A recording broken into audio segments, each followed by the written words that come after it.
We celebrate Veterans Day on the anniversary of the armistice that ended World War I, the armistice that began on the 11th hour of the 11th day of the 11th month.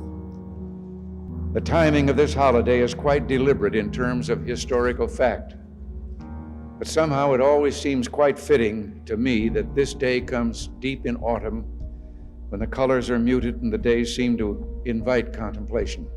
Some time back, I received, in the name of our country, the bodies of 4 Marines who had died while on active duty.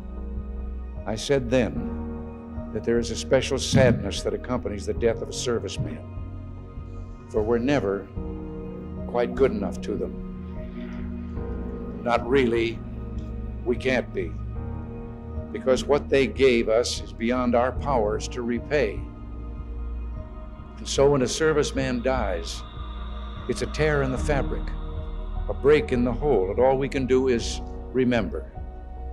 It is, in a way, an odd thing to honor those who died in defense of our country, in defense of us, in wars far away.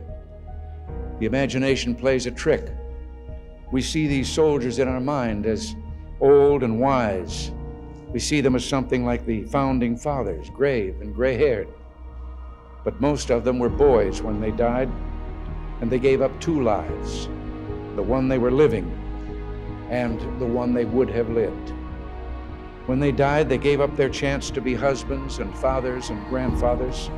They gave up their chance to be revered old men.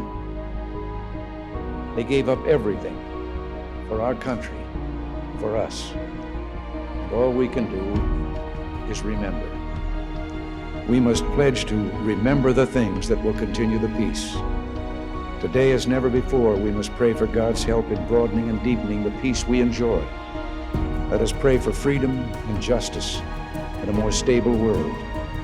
And let us make a compact today with the dead, a promise in the words for which General Ridgway listened: I will not fail thee nor forsake thee.